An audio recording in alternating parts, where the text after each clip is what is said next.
ঈদ মোবারক। স্বাগত জানাচ্ছি কৃষি ও কৃষকের রূপান্তরের আলো নিয়ে চ্যানেল 24-এর ঈদ বিশেষ কৃষি 24-এ। দেশের কৃষির হাজারো রকম ফের, যেন শতরূপের বৈচিত্র্য। প্রান্তর ছুঁয়ে সোদা মাটির বুকে ফলা বাহারি ফসল, জলে বেড়ে ওঠা মাছ আর প্রাণী সম্পদে ভরপুর নিতান্ত সুন্দর গ্রাম বাংলার মানচিত্র সমৃদ্ধ করছে গ্রামীণ অর্থনীতিকে। এই উদ্যোক্তাদের, তবে মাঠ ঘাট হাট ঘুরে ফ্রেমে তা বন্দি করছেন কন্টেন্ট ক্রিয়েটররা। এসব ডিজিটাল প্ল্যাটফর্ম নিয়েই কৃষি 24-এর এবারের ঈদ বিশেষ। সবাইকে আমন্ত্রণ জানাচ্ছি, সাথে আছি আমি মিলা খন্দকার। দেশের সবচেয়ে বড় গরু কোনটি, কোন খামারে আছে অদ্ভুত সব প্রাণীর সমাহার, জানতে দেখতে সবার নজর থাকে খামার বিডিতে। ঈদের বিশেষ আয়োজনে আজ আমাদের নজর এই ইউটিউব চ্যানেল, জানাচ্ছেন রিজভী হাবিব। ক্যামেরায় ছিলেন মোহাম্মদ আলী।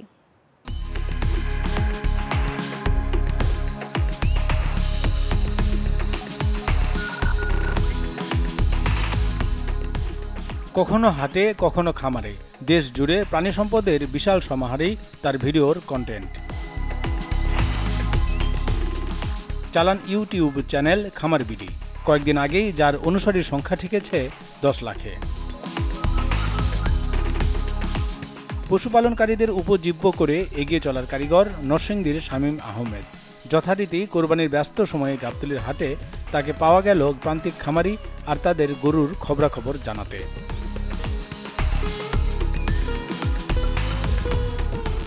তার কাছে জানতে চাইলাম অনলাইন প্ল্যাটফর্মের জন্য খামারিদের বেছে নেওয়ার কারণ কি। আমার এই চ্যানেলটা খোলা হয়েছে 2018 সালের মার্চ মাসে। এই সেক্টরে তখন ওরকম কোনো ইউটিউব কন্টেন্ট ক্রিয়েটর ছিল না, হাতে গোনা 2-3 জন কন্টেন্ট ক্রিয়েটর ছিল যারা এটা নিয়ে কাজ করতেছিল। প্রথমে অল্প কিছুদিন কাজ করার পরেই দেখলাম যে আলহামদুলিল্লাহ বেশ ভালো ভিউ আসতেছে এবং রেসপন্স পাচ্ছি। সেখান থেকে মূলত কৃষি সেক্টরটাকে বেছে নেওয়া।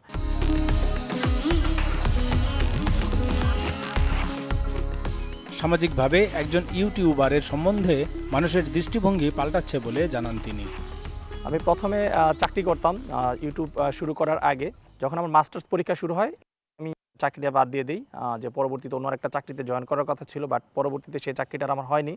দেন সেখান থেকে মূলত ইউটিউবিংয়ে আমার শুরু করা, এবং এখন বর্তমানে আমার এই ইউটিউবটাই হচ্ছে আমার মেইন পেশা। প্রথম আজ থেকে যদি আরও 3 বছর আগের কথা বলতাম যে আমি একজন ইউটিউবার, যে ইউটিউবার কি এটা অনেকেই শুনে অবাক হতো।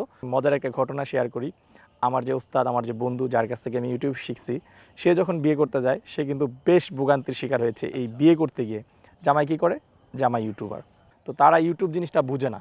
তো সেই ক্ষেত্রে তার যেই আর্নিং হয়, তার যে ব্যাংক স্টেটমেন্ট, যার প্রতি মাসে মাসে তার কীভাবে কত ডলার আসতেছে, সেই ব্যাংক স্টেটমেন্ট দেখায় তার শ্বশুরবাড়িতে তাকে রাজি করাইতেছে যে আমি এই যে দেখেন আমার ভালো একটা আর্নিং আছে, আপনারা মেয়ে দিতে পারেন। অনেকেই বলেন যে ইউটিউব দেখে চাষাবাদ শিখেছে, ইউটিউব দেখে পশুপালন শিখেছে, ইউটিউব দেখে কোনো প্রজেক্টে নামে, নতুন প্রজেক্ট ইউটিউব দেখে তারা নেমে পড়ে। এটাকে আপনি সমর্থন করেন কিনা? ইউটিউব দেখে খামার করাটা আসলে ঠিক না। কারণ ইউটিউবে যারা যে সমস্ত খামারি ভাইরা তথ্যগুলো শেয়ার করে, এখানে তাদের কিন্তু থাকে একটা বাণিজ্যিক উদ্দেশ্য থাকে। যেমন একজন নার্সারি বাগানের মালিক, সে কিন্তু ইউটিউবে যখন একটা বিজ্ঞাপন দেয় তার উদ্দেশ্য থাকে চারা বিক্রি করা। একজন খামারি তার উদ্দেশ্য থাকে যে আমি গাভী বিক্রি করব বা ছাগল বিক্রি করব।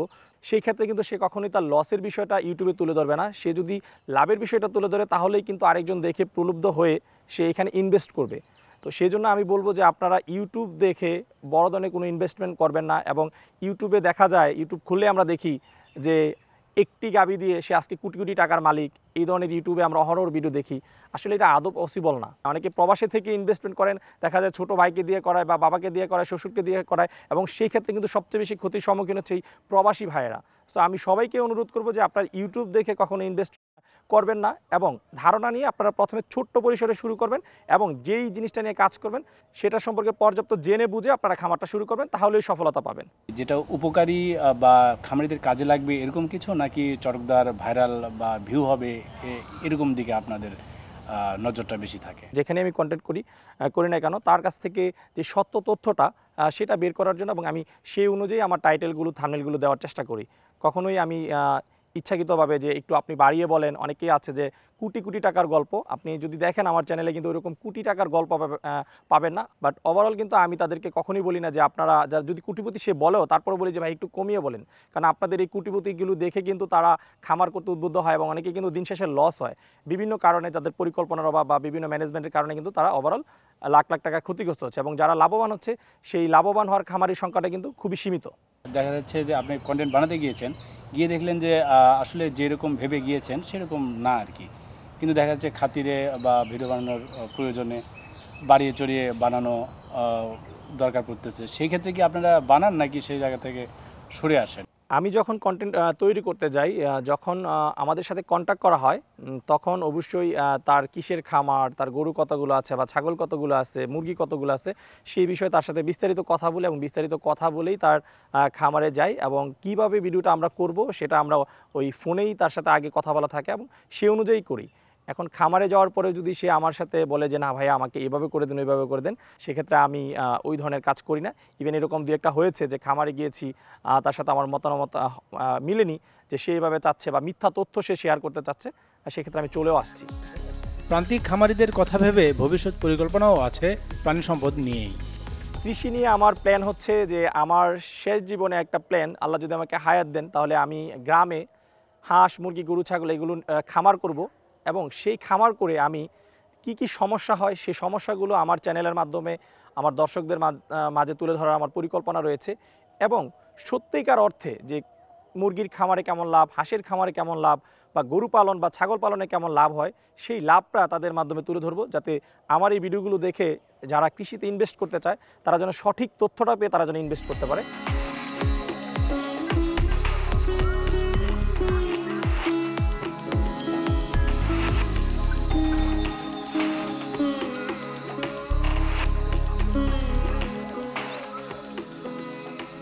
দর্শক দেখছেন ঈদ বিশেষ কৃষি 24। এ পর্যায়ে সময় হয়েছে একটি বিরতির, আমাদের সাথেই থাকুন।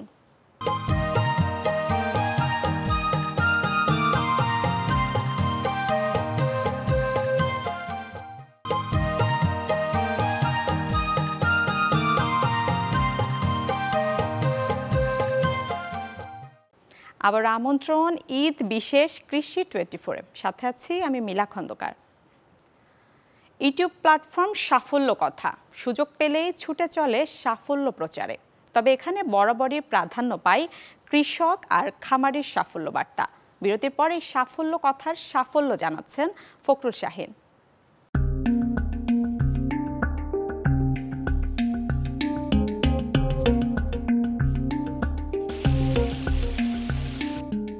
রঙে রঙিন মাছ, রাজকীয় সাজের মুরগি, অথবা যান্ত্রিক কৃষির জয়ের কথা। ফ্রেমবন্দি বাহারি কৃষি হাতের মোবাইলে দেখতে পাচ্ছেন কৃষক আর উদ্যোক্তারা, জানতে পারছেন কৃষির হালচাল। কৃষি কন্টেন্ট সমৃদ্ধ ইউটিউব চ্যানেলটির নাম সাফল্য কথা। সাফল্য কথার আমাদের অনেক প্রজেক্টগুলো দেখি, প্রজেক্টগুলো ভালো লাগে। যেমন আছে দেখেন আপনি বস্তায় আটা কিভাবে তৈরি করতে পারবো, হাইব্রিড পেঁপে কিভাবে লাগাতে পারবো। প্রত্যেকটা ভিডিও আমি তার রেগুলার ভিউয়ার, এবং প্রত্যেকটা বিষয়ে আমি তার A to Z মানে না টেনে টেনে A to Z দেখি এবং বারবার দেখি। অনেক ধরনের রোগবালাই হচ্ছে, এগুলো সাফল্য কথার এই ভিডিওগুলো দেখে আমরা ওখান থেকে অনেক কিছু হেল্প পাচ্ছি। জাল হচ্ছিল তো রসটা জাল হয়ে যাওয়ার পরে কৃষি বিষয়ক বিভিন্ন তথ্য উপাত্ত তুলে ধরতে 2019 সালে সাফল্য কথার জন্য ভিডিও কন্টেন্ট বানানো শুরু করেন দিনাজপুর পার্বতীপুর উপজেলার মোহাম্মদ তোফাজ্জল হোসেন।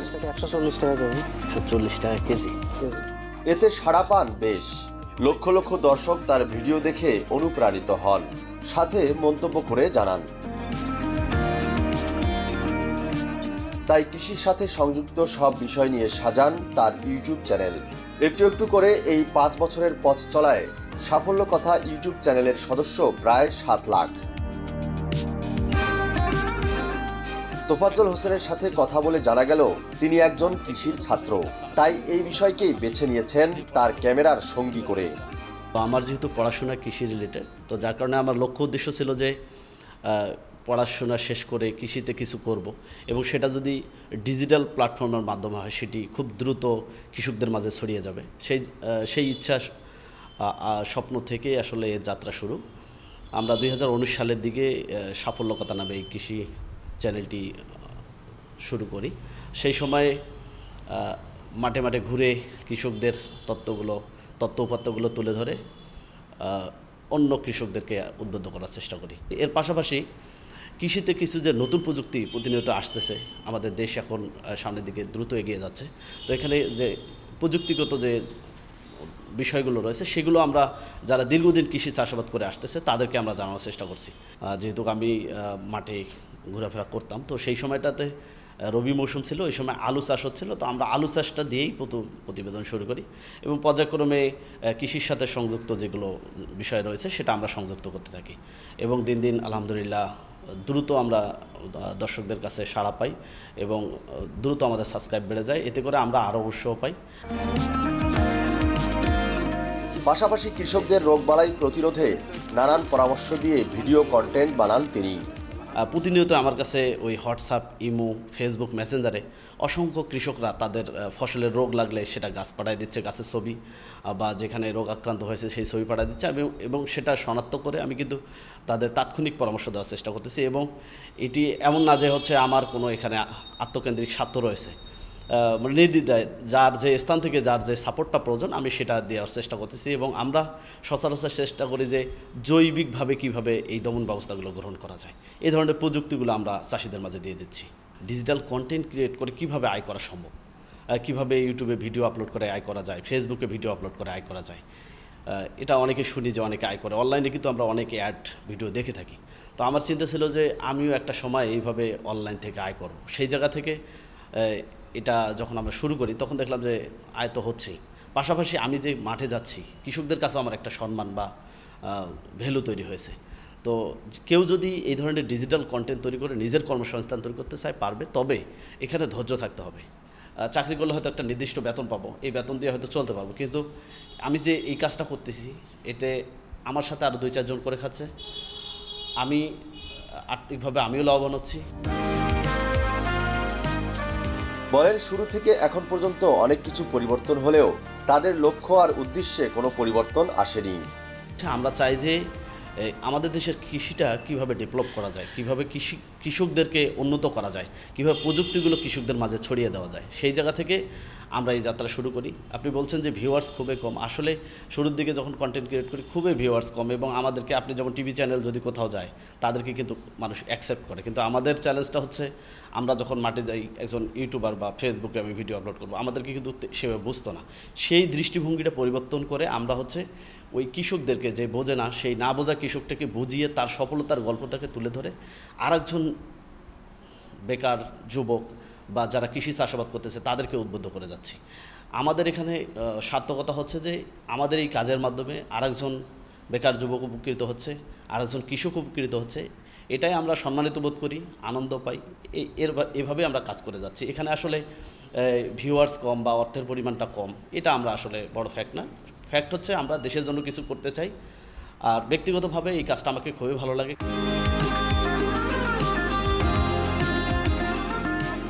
কৃষক আর কৃষিকে ফ্রেম বন্দী করতে ছুটে চলা এই কন্টেন্ট ক্রিয়েটরদের হাত ধরে দেশ জুড়ে ছড়িয়ে পড়বে নান্দনিক কৃষির বন্দনা। শুধু খেয়াল রাখতে হবে মান আর সঠিক তথ্যে।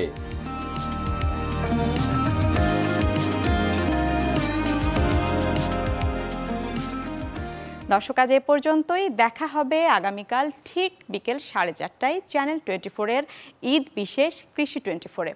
ভালো থাকবেন। ধন্যবাদ সবাইকে। ঈদ মোবারক।